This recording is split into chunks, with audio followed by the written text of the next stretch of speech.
Captain stood at the viewing window of the diplomatic vessel Horizon's Dawn and watched the massive space station grow larger. 7 was not the biggest station he had ever seen, but it was certainly the most important. This was where the Galactic Assembly met, where 847 different species came together to discuss trade, peace, and the future of the galaxy. He had been to 5 assembly meetings in the past 3 years. Each time, he felt a little less like an outsider. Humanity had joined the galactic community 15 years ago, and while they were still the members, they were no longer completely lost. "Captain, we're cleared for docking," said from her station. She was the ship's communications officer, and she had learned 17 alien languages in the past 2 years, was impressed by her dedication. "Good work, take us in." The Horizon's Dawn slid smoothly into the docking bay. Through the windows, could see dozens of other ships. Some were small and sleek like his own vessel.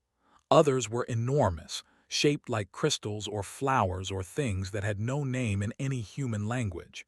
Each ship belonged to a different species, each with its own story. Joined him at the window. There was carrying his data pad as always, his eyes scanning through information about the various species they would meet today. "Did you know that the delegation brought their younglings this time? It's a cultural practice. They believe children should see diplomacy in action." "That's nice," said, "better than bringing weapons." Smiled true enough. They left the ship and entered the station.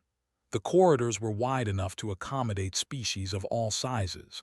A group walked past, their 6 legs clicking on the metal floor. Behind them floated a whisperkin, a being made entirely of gas held together by a containment field, nodded politely to both groups. The main assembly hall was enormous. Rows of seats curved in a great circle, each section designed for different body types. Some species needed water, others needed high gravity or low gravity or specific atmospheric conditions. The assembly had spent centuries perfecting this space. Ambassador was already in the human section, reviewing her notes. She was a veteran diplomat who had negotiated Earth's entry into the assembly. She looked up when and arrived. "Good you're here," she said. "We have a full agenda today. Trade disputes, border agreements, the usual." "Sounds exciting," said, though he knew it would mostly be boring. The meeting began. A tall being with blue skin and 4 arms called the assembly to order. This was the current assembly speaker. He welcomed everyone in the common trade language which most species understood. Listened as various delegates spoke about their concerns. The wanted better trade routes through the northern spiral arm. The complained about pirates near their home system. The proposed a new cultural exchange program. It was all very routine, but then leaned over and whispered to him. "Have you noticed something?" What asked. "Count the species here, then count the ones listed as assembly members." Pulled up the roster on his data pad. There were 847 species in the assembly. He looked around the hall and started counting the different delegations. 846. "Someone's missing," he said. Nodded. They're always missing. Every single meeting for the past 100 years they send only a recorded message, no physical representatives. Had heard of everyone had. They were the oldest species in the known galaxy, with a civilization spanning 4 billion years. They were called the first children because they had been exploring space when most other species were still single-celled organisms. "Maybe they're too busy," suggested. "Maybe," said, but he didn't sound convinced. Later, during a break, Ambassador approached a delegate from They were an old species themselves, with nearly 50,000 years of recorded history. "Can I ask you something," said, "about The delegate's expression changed. It was subtle but saw it. The alien seemed uncomfortable. "What about them?" the delegate asked. "Why don't they ever attend in person? Are they sick? Is their biology incompatible with this station?" "No, nothing like that," the said quickly. They simply prefer remote communication. It's their way. But they must visit other worlds sometimes, right? For important matters. There was quiet for a moment. They do, sometimes. Look, Ambassador, this is not something we usually discuss. They have their reasons for their choices. We respect those reasons. Have they ever visited Earth? Pressed. The looked away. I should return to my delegation, excuse me. Watched the alien leave, frustration clear on her face. She turned to and, did you see that? He practically ran away. Strange, agreed, very strange. Back on Earth, 3 days later, a data analyst named was doing routine work in the assembly archives. She had access to historical records from hundreds of species, all documenting their first contacts with various civilizations. She was looking for patterns in trade agreements when she noticed something odd in the records.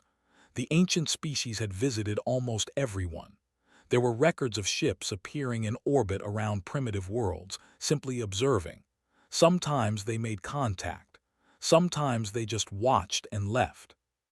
Pulled up the list of species they had visited. The list was long, very long. She spent hours going through it, cross-referencing with the current assembly roster. The visited 3,000 years ago. The visited 12,000 years ago. The visited 800 years ago, even before they had achieved faster-than-light travel. Every species in the assembly had been visited by the at least once. Every species except one. Felt her heart beat faster. She checked again, thinking she had made a mistake. But no, the data was clear.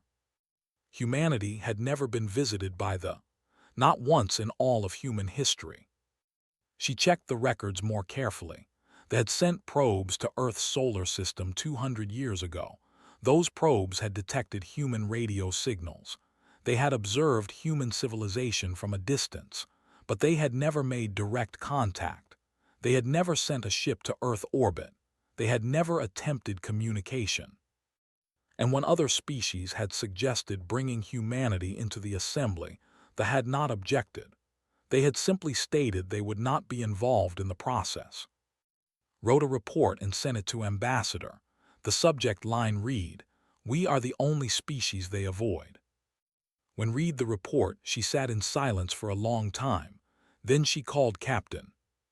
"We need to find out why," she said. "We need to know what makes us different, what makes us unworthy of their attention." "Maybe we're not unworthy," said. "Maybe we're something else." "What do you mean?" "I don't know yet, but I think we need to ask them directly." Nodded slowly. "Agreed. I'll draft a formal request for an audience with the. If they decline, we'll know something is definitely wrong." She sent the message that evening. The request was polite and formal, asking for a meeting to discuss human relations. The response came 3 days later. It was brief. Earth must reach developmental threshold 7 before direct contact can occur. This is not negotiable. Our apologies. Researched developmental thresholds. They were markers that measured a civilization's maturity and capability. Threshold 1 was the discovery of fire. Threshold 2 was agriculture. Threshold 3 was industrial technology. Threshold 4 was space travel. Threshold 5 was faster-than-light capability. Humanity was currently at Threshold 6, having achieved true artificial intelligence and mastered genetic engineering. Threshold 7 was undefined. No one knew what it meant. "Here's what bothers me," said Tu. "Most species were contacted by the at Threshold 3, some at Threshold 4, a few at 5. We're the first species that needs to reach 7. So we're being held to a higher standard," said. "Or a different standard. The question is why." Back at the assembly, Ambassador decided to push harder. She stood before the full assembly and asked her question publicly. "Why will they not visit Earth? Why are we the only species treated this way?" The hall grew quiet. Delegates looked at each other. Finally, speaker spoke. "This is a matter for private discussion, Ambassador." "No," said firmly. "Humanity deserves to know. We have been part of this assembly for 15 years. We have contributed to galactic peace and prosperity. We deserve the same respect as any other member species. Sighed, it was a very human gesture which surprised. Very well. The sent a classified directive 30 years ago, before Earth's first contact was established. That directive stated they would not visit Earth or establish direct communication with humanity until certain conditions were met. What conditions? That information is sealed. Only species with civilizations older than 10,000 years may access it. That's not fair, said. Perhaps not, but it is the agreement we have with the. They are our oldest in members. We trust their judgment. Looked around the hall. She saw sympathy in some faces. She saw discomfort in others. She saw a few expressions that might have been fear. Fine, she said. If they won't come to us, we'll go to them. The decision to send a ship directly to space caused arguments across Earth. Some people thought it was too aggressive. Others said it was about time humanity demanded answers. Earth's Minister of stood before the United Earth Council and made his case. We cannot simply accept being treated differently without understanding why, he said. Every species in the galaxy has been visited by the Accept Us. That is not random. That is intentional. We need to know what makes us special, and we need to know if it's something dangerous. The Council voted to approve the mission. Captain would lead it, taking the Horizon's Dawn directly to Prime. Spent days trying to establish communication with space. She sent polite requests, formal notifications, and even casual greetings. Nothing came back except automated responses from their border probes. Your message has been received. Please maintain safe distances from all infrastructure. They're not refusing us, said, but they're not welcoming us either. Was busy researching everything known about culture. There was less information than he expected. For a species 4 billion years old, they were remarkably private. They call themselves the Witnesses, he told. They believe their purpose is to observe and record all sapient life. They have archives that contain the complete history of thousands of species, going back millions of years. So they're historians? Asked. More than that, they're observers of existence itself. Some species consider them almost religious figures. They don't interfere, they don't judge, they just watch and remember. But they interfered with us, said. They made a choice not to visit us. That's interference. Nodded slowly. You're right, that is interference, and that's what makes this so strange. The Galactic Assembly was not happy about Earth's plan. Speaker called ambassador to a private meeting. This is unwise, said. His 4 arms gestured in what had learned was a sign of concern. They have never refused contact with anyone, but they have also never explicitly avoided a species before. Going to their uninvited could create tensions. We're not going uninvited, said. We've sent multiple requests for meetings. We're going as concerned members of the Assembly seeking clarity. The other species will not support this action. Then they should have given us answers when we asked. Was quiet for a moment. Then he said something that surprised her. Be careful, Ambassador. There are some questions that have dangerous answers. Before the mission launched, intercepted something by accident. She was monitoring routine communications between delegations at 7 when she picked up an encrypted conversation. The encryption was good but not perfect. Her systems managed to decode most of it. 2 voices were speaking. One was a delegate, the other was. Should we have told the humans sooner? They asked. Told them what? That they terrify the oldest beings in the galaxy, they responded. They deserve to know what they are. Do they? Would you want to know if you were them? The no, they've always known. The moment they detected human radio signals, they knew. And that's why they'll never visit Earth. Can you imagine? 4 billion years of existence, and they're afraid of a species barely 200,000 years old. The conversation ended there. Sat in stunned silence, then immediately sent the recording to captain and ambassador. When heard it, she felt cold. Afraid? What could possibly make thee afraid? She didn't have an answer, but she knew someone who might. She went directly to the delegation quarters and demanded to speak with their senior ambassador. The whose name did not want to talk to her, but would not leave. "I heard your conversation," she said. "I know you know something, tell me." Skin changed color, a sign of extreme discomfort in his species. "You should not have heard that." "But I did. Now tell me what you meant. Why would they be afraid of humans?" "I cannot. The information is restricted." "By whom? By the assembly?" Was silent. "If you don't tell me, I'll ask every single species here until someone breaks," said. "I'll make it a scandal. I'll make it impossible to ignore." Seemed to struggle with himself. Finally, he spoke very quietly. "They sent a warning 30 years ago. Just a warning, nothing more.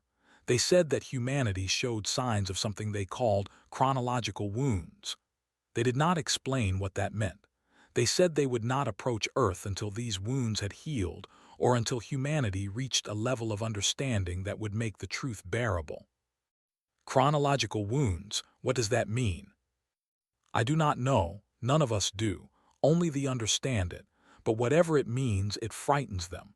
And when the oldest species in the galaxy is frightened, the rest of us pay attention." Reported this to Earth immediately. The government held emergency meetings. Scientists, historians, and philosophers tried to understand what chronological wounds could mean. No one had any good answers. "Time wounds," one scientist suggested, "maybe something to do with our perception of time." "Or our history," a historian said. "Maybe something in our past is wrong somehow." "Or our future," a philosopher added. "Maybe they see something in our future that worries them." But these were just guesses. The truth remained locked away in knowledge. The Horizon's Dawn launched 3 weeks later. The crew was small. Captain commanded, handled communications, was there to study and understand. A medical officer named joined them in case anyone got sick, and an engineer named came to keep the ship running. "It's a long trip," told his crew before they left. 4,000 light years to Prime. Even with our best engines, it'll take 6 weeks, and we don't know what we'll find when we get there. "We'll find answers," said. "We have to." The journey was long and quiet. They passed through the territories of dozens of different species. Some watched them go by with curiosity. Others seemed relieved they were leaving. Spent his time studying what little information existed about space. "Their territory is mostly empty," he said. "They don't colonize planets like other species. They build megastructures instead.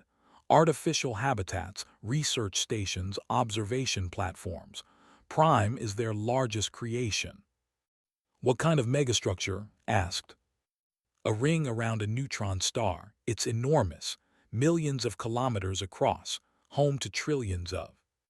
"And they've been building it for how long?" 2 billion years, according to the records." Whistled.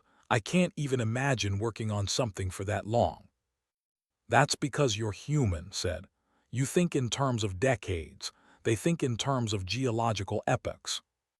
As they got closer to space, they started encountering probes. These were not aggressive, just curious. Each probe would approach the Horizon's Dawn, scan it thoroughly, then move on. "They're watching us," said. "Every move we make." "Good," said. "Let them watch. We have nothing to hide." But he wondered what the probes were looking for. What were these chronological wounds? Could the probes see them? Could anyone? They crossed into space on day 38 of their journey. Immediately, everything changed. The darkness of space seemed different here, though couldn't explain how. It felt older somehow, more patient. More probes appeared. Dozens of them, then hundreds. They surrounded the ship in a loose formation, escorting it deeper into territory. "Are they guiding us?" asked. "I think so," said. "They're leading us toward Prime." Finally, after 6 weeks of travel, they arrived. and what they saw took their breath away. Prime was beyond anything they had imagined. A ring of gleaming metal and crystal surrounded a rapidly spinning neutron star. The ring was so large that entire planets could fit inside it. Millions of lights glowed across its surface, each one representing a city or station or something humanity had no name for. "How many live there?" asked quietly.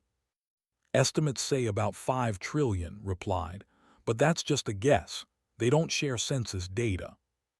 As they approached, a communication came through. But it was not from it was from an artificial intelligence. "Greetings, human vessel Horizon's Dawn. I am the Keeper of Tides, representative of the consciousness. Welcome to Prime." The voice was calm and pleasant, like a teacher speaking to students. "Thank you," said. "We request permission to meet with representatives. We have questions that need answers." There was a long pause. Then the keeper spoke again, and its voice carried something that sounded almost like sadness. "We regret that we cannot allow you to land. We regret that we cannot meet you in person. We regret many things regarding your species, but our decision is firm. Please return to Earth." "No," said firmly. "We've traveled 4,000 light years. We've spent 6 weeks getting here. You owe us an explanation." Another pause, then, "We owe you much more than that, Captain, but some debts cannot be paid in person." "Tell us why," said her voice breaking slightly. "Just tell us why you avoid us. What did we do wrong?"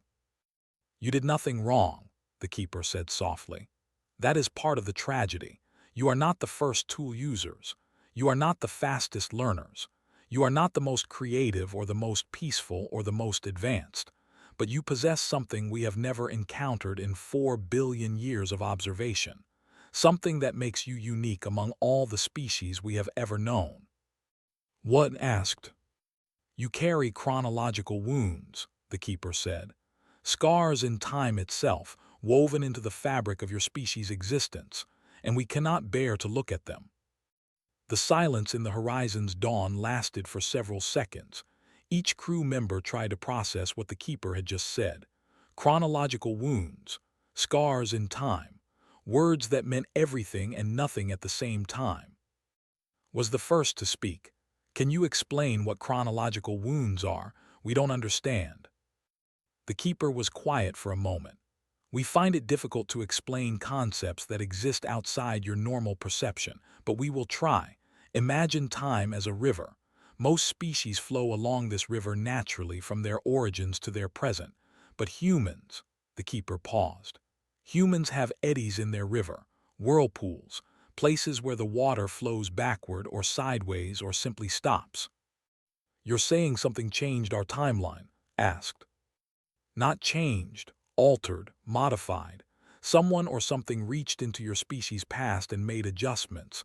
Small ones mostly. A mutation here, a survival there, a decision that should have led to extinction but somehow did not." Felt his skin grow cold. "Are you saying we're not natural, that we're some kind of experiment?" "No, Captain, you evolved naturally. Your DNA, your biology, your basic nature, all natural. But the path you took to get here, that path was guided, and we can see the fingerprints of that guidance. They are burned into your timeline like scars." His voice was barely a whisper. "Who did this to us?" "We do not know. We have theories, but no proof. What we do know is that whoever did this had technology far beyond anything we understand. They had the ability to manipulate causality itself, and they cared enough about humanity to use that power." Had been quiet until now. "So you're afraid of us because someone powerful likes us?" "We are not afraid, engineer. We are cautious and uncomfortable. Being near humans causes us pain, physical pain. Your very existence creates ripples in time that our senses detect. It is like standing next to a fire that only we can see burning." "That's not our fault," said angrily. "We didn't ask for this." "We know, and that is why we feel shame. You are innocent, yet we cannot approach you. You deserve understanding, yet we cannot provide it without suffering. It is a cruel situation for everyone involved." was thinking hard. You said you've been observing species for 4 billion years. Have you ever seen timeline manipulation before? Yes, rarely, but yes. Always in the past, never in the present. Ancient species who learned to bend time before they went extinct, but their manipulations were crude and local. What was done to humanity is precise and elegant. Whoever did this had billions of years to perfect their technique. Could it have been you? Asked suddenly. Could they have altered us and forgotten? An interesting theory, the keeper said. But no, we do not manipulate time. We only observe it. And even if we wanted to, we lack the capability. What was done to humanity requires power we do not possess. Captain made a decision. We're not leaving until we meet one of you in person. An AI ambassador is not enough. We need to speak with an actual. That would be unwise, the keeper said. The discomfort we experience in your presence is severe. We would prefer to avoid it.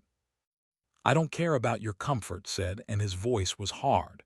You've avoided my entire species for our whole existence. You owe us more than a conversation with a computer program.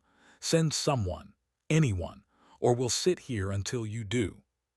The keeper was silent for a long time. Then, please wait. An hour passed. Then two. The crew of the Horizon's Dawn waited in tense silence. They could see activity on Prime through their telescopes. Lights moving, structures shifting. Something was happening. Finally, a new contact appeared on their sensors. A ship was approaching from the ring. It was small, elegant, made of something that looked like living crystal. It moved through space without any visible propulsion, simply gliding toward them. That's a ship, said, his voice filled with awe. I've seen pictures, but seeing one in real life, they're beautiful. The ship came alongside the Horizon's Dawn. A docking tunnel extended, connecting the two vessels. Then the keeper's voice returned. Eldest has volunteered to meet with you. We warn you, this is difficult for them. Please show respect. We will, promised. They gathered at the airlock and stood in a line waiting. None of them knew what to expect. Would they be giant, tiny, humanoid, something completely alien? The airlock opened. The being that entered was unlike anything they had ever seen. It looked like a sculpture made of translucent crystal, constantly shifting through different colors. Sometimes it was blue like deep water. Sometimes it was red like sunset. Sometimes it held colors that human eyes had never seen before, colors that made their brains hurt trying to process them. The being was roughly humanoid in shape, with a head, torso, and limbs. But those shapes were not fixed.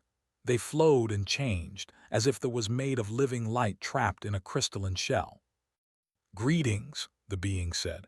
Its voice did not come from any mouth. Instead, it seemed to resonate from the air itself. I am eldest. I have lived for 2,700,000,000 years. I am one of the oldest individuals currently alive on Prime. Bode, thank you for meeting us, eldest. We are honored. You should not be honored, said, and there was sadness in that resonating voice. We should have come to you long ago, but we are weak and you cause us pain. As spoke, the crew noticed something strange. The colors were flickering erratically, like a candle flame in wind. Parts of its crystalline body seemed to crack and reform constantly. Are you all right? Asked with concern. No, said simply. Being this close to you is causing me considerable distress. My body is trying to process temporal data that should not exist, but I will endure. You deserve answers. The moved deeper into the ship, and the crew followed, stopped in the common area and seemed to stabilize somewhat. Let me explain what we perceive, said. Most species exist in time as a straight line. We look at them and see birth, growth, development, present moment, clear and simple. But when we look at humans, we see something different. This body began to glow, and suddenly images appeared in the air around them. Holographic projections showing timelines. This is a normal species, said, showing a straight golden line moving from past to present. This is humanity. The line that appeared for humanity was twisted, knotted, looped back on itself in places. There were gaps where the line seemed to disappear and reappear. There were branches that led nowhere. It looked broken. We see these discontinuities throughout your evolutionary history, continued. 200,000 years ago, your species should have gone extinct. Climate change, disease, competition with other hominids. The odds were against you. But something happened. A mutation appeared in exactly the right individual at exactly the right time. Too perfect to be coincidence. Another image appeared. 70,000 years ago, a supervolcano erupted. Your population dropped to perhaps 10,000 individuals. You should have died out completely. But again, you survived. The few who remained had genetic advantages that should not have existed yet. More images. 12,000 years ago, 8,000 years ago, 4,000 years ago. Again and again at critical moments something intervened. Not obviously, not dramatically. Just small pushes, small advantages, ensuring your species survived and thrived. Was staring at the images with wide eyes. Who would do this, and why? We have theories, said. Perhaps a species from the future, reaching back to protect their ancestors. Perhaps an ancient civilization that saw potential in you. Perhaps something beyond our understanding entirely. We do not know. But you're sure it happened? Asked. This isn't just a coincidence. Captain, I am 2 billion years old. I have observed the rise and fall of 10,000 species. I know what natural evolution looks like. What happened to humanity is not natural. It is art. Someone sculpted your timeline with incredible precision and care. Felt tears in her eyes. Are we just puppets then? Our whole history just someone else's design? Colors shifted to something that might have been compassion. No, the manipulations were external, yes, but they did not change who you are at your core. Think of it like this. Someone removed obstacles from your path, but you still had to walk the path yourselves. Your choices, your discoveries, your triumphs and failures, all genuinely yours. But why can't you be near us? Asked. If this all happened in the past, why does it still hurt you? Because the scars remain, said. To us, time is not just past and present. We perceive it as a single thing, a tapestry, and you humans are threads that do not belong in the pattern. Every moment you exist, you remind us that the tapestry was altered.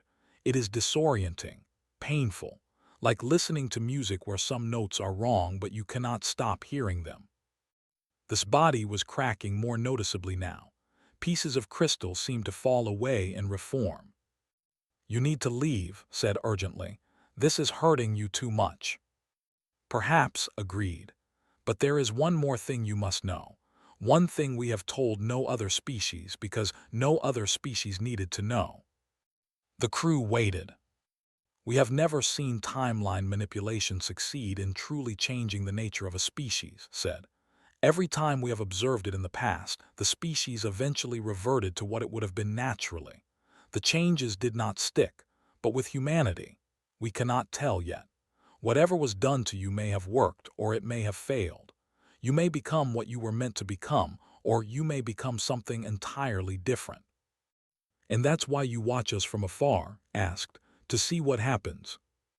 Yes, you are the most important species in the galaxy right now, whether you realize it or not, because your existence proves that time can be changed. And if time can be changed, then nothing is truly fixed. Not fate, not destiny, not even the end of the universe itself. His body was flickering badly now. I must leave. This has been painful but enlightening. I hope you understand why we cannot visit Earth. It is not hatred or fear or disgust. It is simply that we cannot bear the pain. We understand, said quietly, and thank you for enduring it to speak with us. Moved toward the airlock, then paused. Captain, one final thought. The being or beings who altered your timeline did so with great care and effort. That suggests you are important to them. Perhaps you will meet them someday. If you do, ask them what they saw in humanity that was worth protecting. We are curious about the answer. Then they was gone, back to their ship, back to Prime. The crew of the Horizon's Dawn stood in silence, trying to process everything they had learned. Finally spoke, "What do we do now?" Looked out at the massive ring surrounding the neutron star. "Now we go home, and we tell humanity the truth." The journey back to Earth felt different from the journey out. The crew of the Horizon's Dawn had left seeking answers. Now they had them, but those answers brought more questions than anyone expected. Spent hours reviewing the recordings of their conversation with Eldest. He watched the holographic images of humanity's twisted timeline over and over, trying to understand what it meant. "I keep thinking about those moments," he said to one evening in the ship's common area. "The times when we should have gone extinct. Were those really interventions, or are we just lucky?" "Seemed certain," replied. "And they've been observing life for billions of years. I think we have to trust their expertise." "But it's terrifying. Our whole history might be artificial. Every achievement we're proud of, every struggle we overcame, maybe none of it was real." "That's not what's said," reminded him. "They said the obstacles were removed, but we still had to walk the path. We still made the discoveries. We still created art and science and civilization. That's real."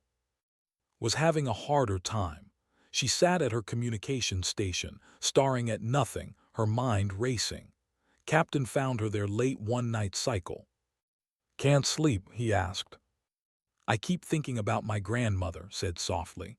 "She used to tell me stories about our ancestors, warriors and scholars and farmers, people who fought through famines and wars and disasters. She was so proud of our resilience, our strength. But what if that strength was just someone else's engineering? What if we never had to struggle at all?" "We did struggle," said, sitting beside her. "Whatever help we got, it was subtle. We still felt the pain. We still lost people. We still had to fight for survival. Nobody handed us civilization on a plate. But we weren't supposed to make it. We should have died out a dozen times. We're only here because someone wanted us here. Maybe, but we're here now. That's what matters." Was quiet for a moment. "Do you think we'll ever find out who did this? Who our mysterious benefactor is?" "I don't know," admitted. "Maybe they're watching us right now, waiting to see what we become. Or maybe they disappeared millions of years ago. Either way, we can't spend our lives waiting for them to explain themselves." Meanwhile, had become obsessed with the technical aspects. If someone had the technology to manipulate time itself, what else could they do? He filled notebooks with calculations and theories, most of which went far beyond his actual expertise. "Don't you see?" he said excitedly to the others during dinner. "If they could change our past, they can change anything. Space, time, matter, energy. They might as well be gods." "Gods don't exist," said. "Advanced enough technology is indistinguishable from divinity," countered. "If a being can rewrite causality, what else would you call them?" "I'd call them dangerous," said. "Power like that could destroy as easily as it creates." "But they didn't destroy us. They saved us, over and over." "For now, but we don't know why. Maybe they need us for something. Maybe we're part of some larger plan. Until we know their motives, I'm not ready to trust them." As they got closer to Earth, they had to decide what to report. The information was explosive. How would humanity react to learning their entire history might be artificial? Ambassador joined them via long-range communication. "The government wants to classify this information," she said. "They think it'll cause panic." "Absolutely not," said firmly. "This affects every human being. They deserve to know." "I agree with you, Captain, but I'm getting pressure from multiple agencies. They say this could destabilize society, cause religious conflicts, make people question everything." "People should question everything," said. "That's how we learn and grow." "I'll do my best to keep it public," promised. "But prepare for resistance when you land." When the Horizon's Dawn finally reached Earth orbit 3 weeks later, they found a media storm waiting for them. Someone had leaked that they had met with the... Speculation was running wild. Before the government could classify their report, a journalist named published in. She had sources inside the diplomatic corps who had told her everything. Within hours, the entire world knew about humanity's chronological wounds.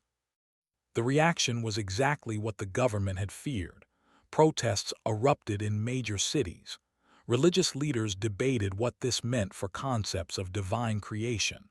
Scientists held emergency conferences. Philosophers wrote lengthy articles about free will and determinism. But there was something else too, something the government hadn't expected. Many people were excited, inspired even. "We're special," one protest sign read. "Someone in the cosmos loves us enough to protect us." "We survived the impossible," said another. "That makes us strong." Captain watched the news coverage from his apartment. The world was in chaos, but it wasn't collapsing. People were scared, yes, but they were also adapting.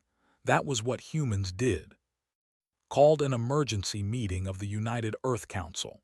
Leaders from every nation attended, along with representatives from major religious and scientific organizations. Captain and his crew were asked to testify. "I want to be clear about something," told the assembly. "Eldest said we still have free will. The interventions in our past were subtle. They gave us chances, but we had to take those chances ourselves. Our achievements are our own." A religious leader from Seoul stood up. "But if our survival was guided, doesn't that suggest a purpose, a destiny?" "Maybe," answered. "Or maybe someone just thought we were worth saving. Purpose is something we create for ourselves." A scientist from New York asked, "Can we use this knowledge? Can we study these chronological wounds and learn how to manipulate time ourselves?" "We can try," said. "But according to this technology is far beyond anything they understand, and they're 4 billion years old. It might take us millions of years to figure it out." Or, added, "Whoever helped us might come back and teach us. If they cared enough to save us, maybe they care enough to enlighten us." "And if they don't?" someone asked. "Then we figure it out ourselves," said. "That's what humans do." The council debated for weeks. Finally, they reached a decision. Earth would establish the Chronological Research Initiative, a new organization dedicated to studying humanity's timeline anomalies, was asked to lead it. "We need to understand what was done to us," the council declared. "Not to change it or reverse it, but simply to know. Knowledge is never wrong." Meanwhile, Ambassador returned to the Galactic Assembly. She expected hostility or at least discomfort. Instead, she found something surprising: respect. Many species had heard about humanity's journey to Prime. They had heard about Captain refusing to leave until he got answers. They had heard about Eldest enduring pain to speak with them. And they were impressed. "Your species has courage," a delegate told. "Most species would have accepted the silence. You demanded truth." "And got it," added a, "even if that truth was disturbing." But not everyone was supportive. A delegate from an old species called the approach privately.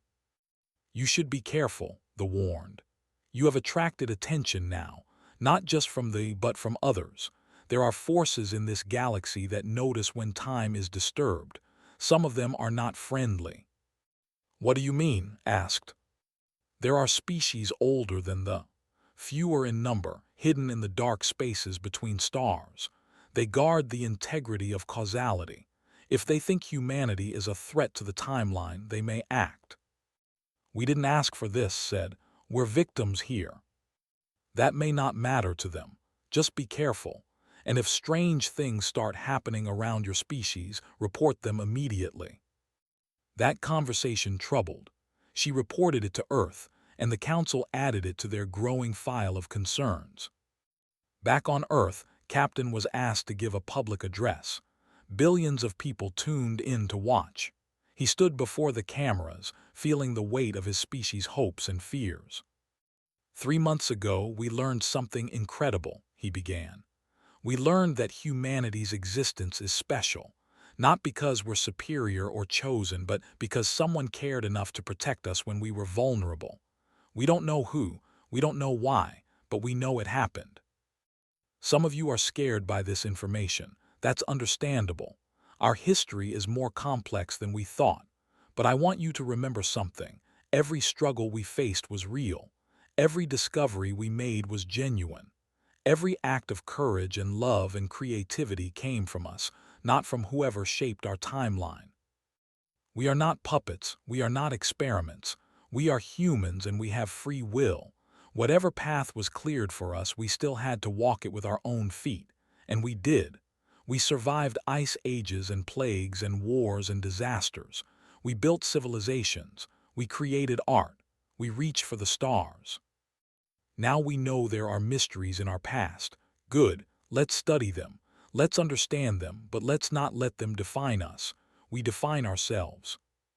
They avoid us because looking at us causes them pain. That's sad, but it's not our fault. We didn't ask to be chronological anomalies. But we are, and we'll deal with it the way humans always deal with problems, with intelligence, determination, and hope. So to whoever shaped our timeline, if you're listening, thank you, or maybe curse you. We're not sure yet, but either way, we're taking it from here. The future is ours to write, and we're going to write something amazing. The speech went viral across the galaxy. Millions of aliens watched it through translation programs. The reaction was mixed. Some species found human defiance inspiring. Others found it arrogant. But everyone agreed on one thing: humanity was certainly interesting. 2 months later, Eldest sent a private message to Ambassador. It was brief but significant. Ambassador, we have watched your species' reaction to the truth. We expected fear, denial, or despair. Instead, you showed defiance and determination. This is noteworthy. We wish to share something we did not mention before. In all our observations across time, we have never seen timeline intervention succeed in truly altering a species' nature. The manipulations always fade eventually, and the species reverts to what it would have been naturally. But here is what we did not say. The reason those interventions failed was because they tried to change the species. They tried to make them into something different. Whoever intervened in your timeline did not do that. They did not try to change what humans are. They simply removed obstacles. They let you be yourselves. And that is why your modifications might be permanent, because they were never really modifications at all. They were just protection. We tell you this because we are beginning to suspect something. Perhaps you were not chosen randomly. Perhaps whoever did this saw something in early humanity that they recognized, something worth preserving exactly as it was. If that is true, then your defiant speech was more accurate than you realized. You are writing your own future, just as you always have. The only difference is that now, someone made sure you would have a future to write. We still cannot visit Earth. The pain remains, but we are watching from afar and we are curious to see what you will become. With respect, Eldest shared the message with Captain and his crew. They sat together in the same conference room where they had planned their journey to Prime. So we're still ourselves, said softly. We were always ourselves. Looks like it, agreed. Then why does this feel less scary than before? Asked. Because now we know, said. Uncertainty is worse than hard truth. Now we can move forward. Grinned, and maybe someday we'll find whoever did this and thank them properly. Or punch them, added. I haven't decided yet. They all laughed, and for the first time since learning about humanity's chronological wounds, the future felt bright again. 6 months passed after the revelation about humanity's chronological wounds. Earth had changed, but not in the way governments feared. Instead of panic and collapse, humanity experienced something like a renaissance. The Chronological Research Initiative, led by, had facilities in 12 countries. Scientists from every discipline worked together to understand the anomalies in human history. They mapped the moments of intervention, studied genetic patterns, analyzed historical data. Every discovery led to more questions.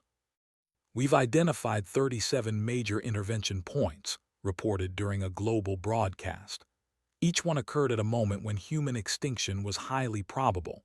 Each intervention was minimal but precise. A useful mutation here, a climate shift there, a small group surviving when all others perished. The pattern is clear, he continued. Someone was watching us very carefully for over 200,000 years. They understood our biology, our environment, even our social dynamics, and they protected us without ever revealing themselves. Had joined the initiative as head of biological research. She discovered something fascinating. Certain genetic markers appeared in human DNA at exactly the right times. Markers that gave immunity to diseases, resilience to climate stress, intelligence boosts at crucial developmental moments. It's like someone was adjusting our DNA code, she explained to her team, but so carefully that it looks almost natural. If they hadn't pointed it out, we might never have noticed. Meanwhile, had returned to her work in communications, but with a new focus. She was trying to detect any signals that might come from humanity's mysterious benefactors. If they had been watching Earth for so long, maybe they were still watching. I monitor every frequency, every anomaly, she told during one of his visits. So far, nothing, but I haven't given up. Maybe they're done with us, suggested. Maybe their job is finished. Or maybe they're waiting for us to reach a certain level before they make contact. Developmental threshold 7, perhaps. Still no one knows what that is. Maybe that's the point. Maybe we have to figure it out ourselves. In the Galactic Assembly, humanity's status had shifted. Other species still kept their distance, but with respect rather than dismissal. Earth's willingness to confront the directly had impressed many civilizations.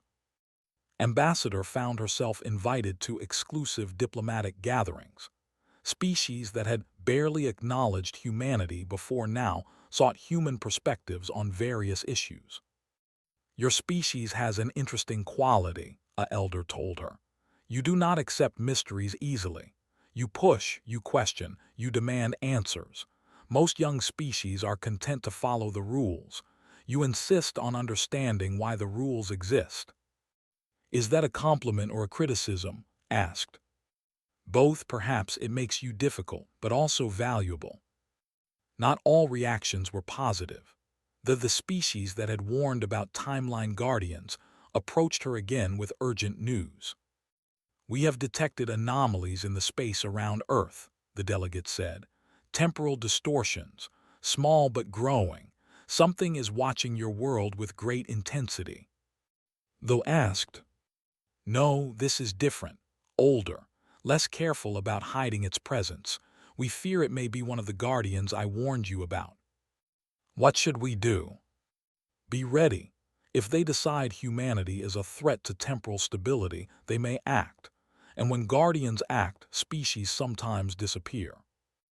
Earth's military went on high alert, though no one was sure what they could do against beings capable of manipulating time.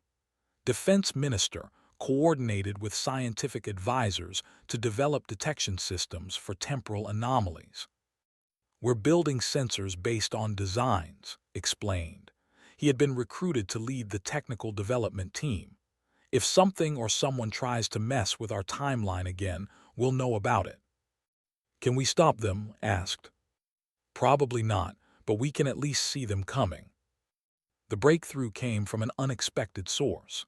A young physicist named Bora, working late at a research facility in Tokyo, noticed something strange in her data. Particles from deep space were behaving oddly near Earth, as if time around the planet was slightly faster than it should be.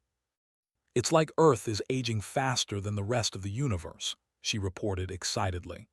Only by microseconds per year, but it's measurable, and it's been happening for at least 70,000 years. Understood immediately. That's how they did it. Whoever protected us didn't just make small changes.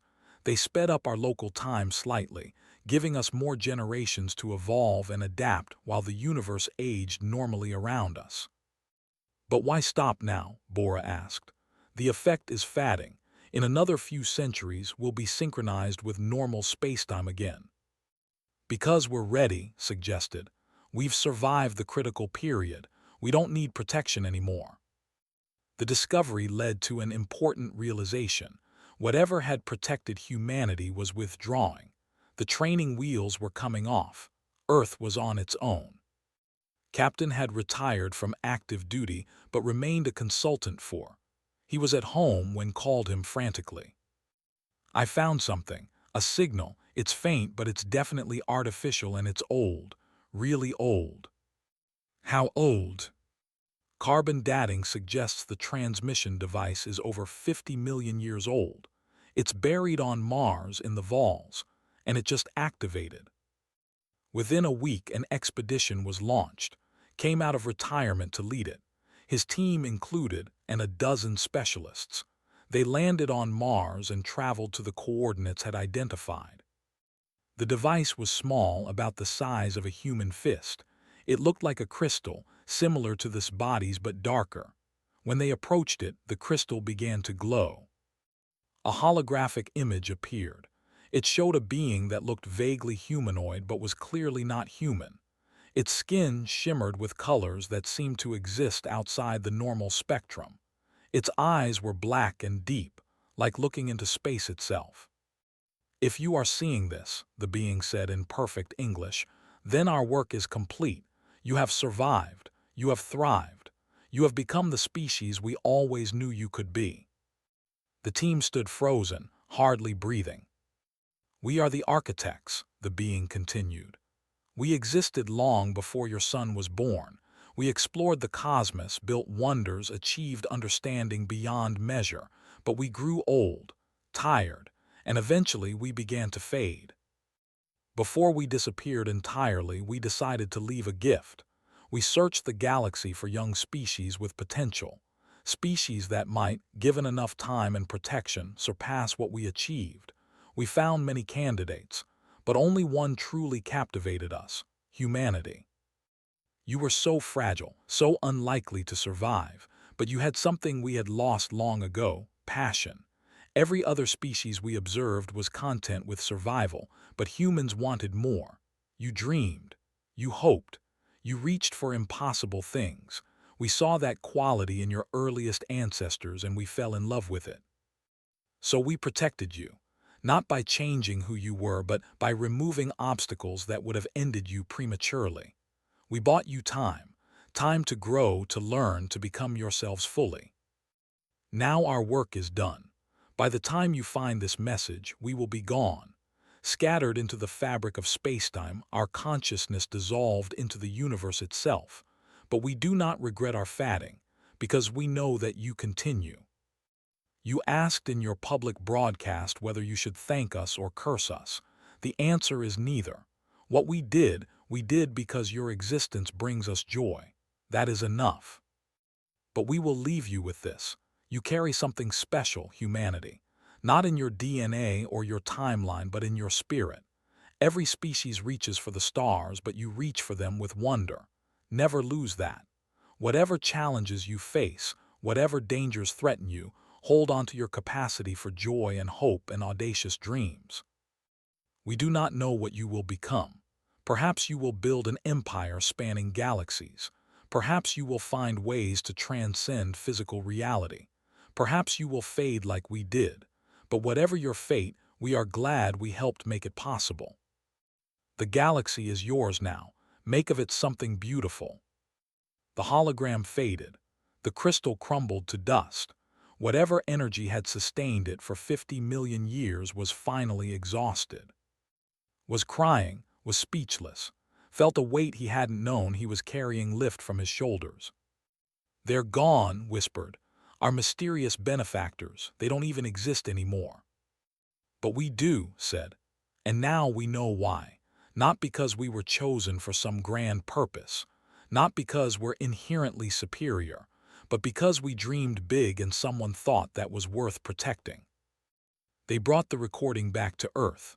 Within hours, it was broadcast globally, then throughout the galaxy. The response was overwhelming.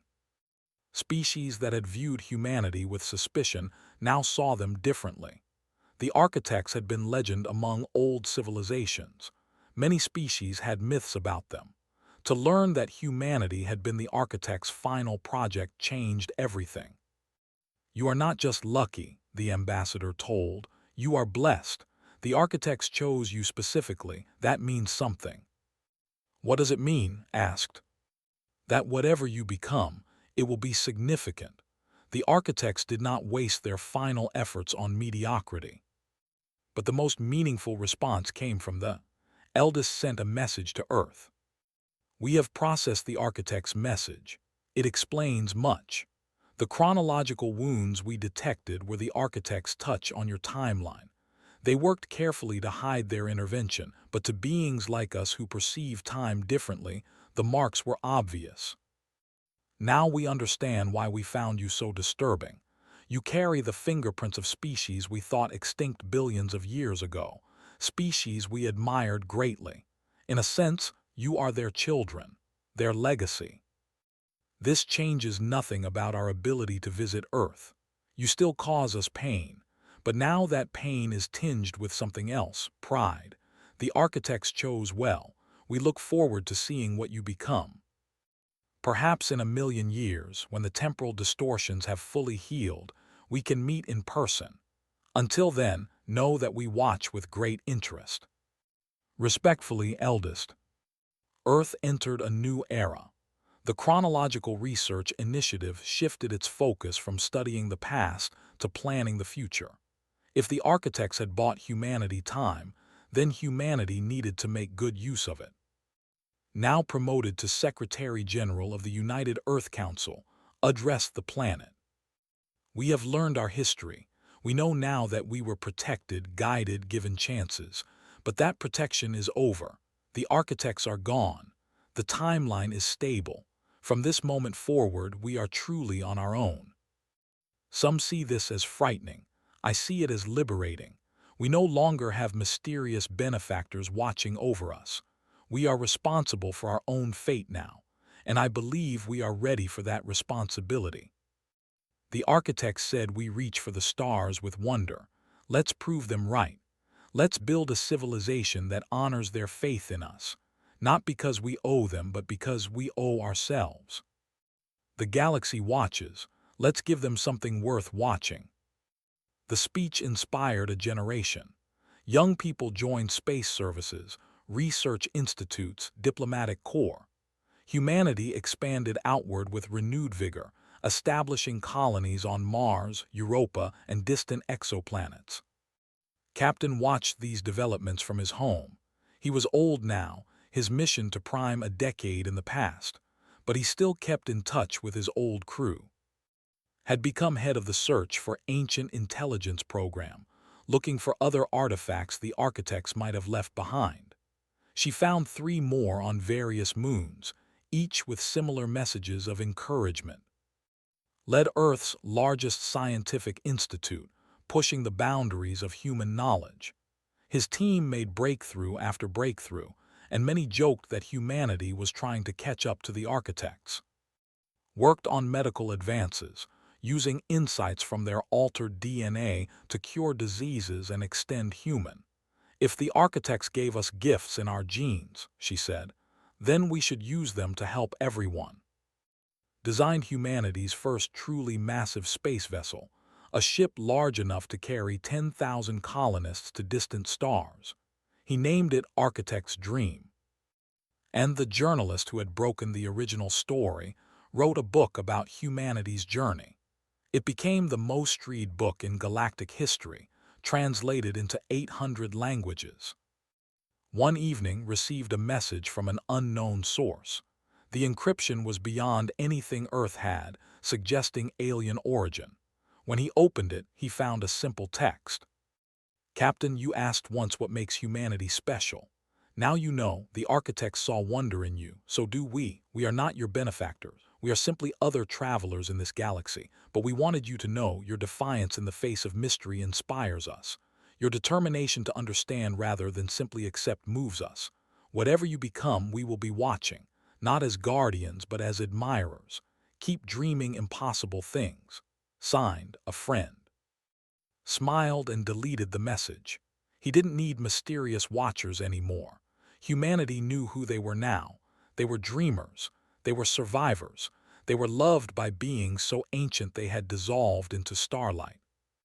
And most importantly, they were free. He walked outside and looked up at the night sky. Somewhere out there, the watch from their ring around a neutron star. Other species went about their lives, some inspired by humanity, others wary. And perhaps, woven into the fabric of spacetime itself, the architect's consciousness still existed in some form, pleased with what they had helped create. Thought about the journey that had started with a simple question: why won't the visit Earth? That question had led to revelations that changed everything. But in the end, the answer was simple. They didn't visit because looking at humanity hurt them. But that hurt proved something beautiful, that love could transcend time itself, that a dying species could give their final gift to one just beginning its story. Thank you, whispered to the stars, for everything. And somewhere in time beyond time, something smiled.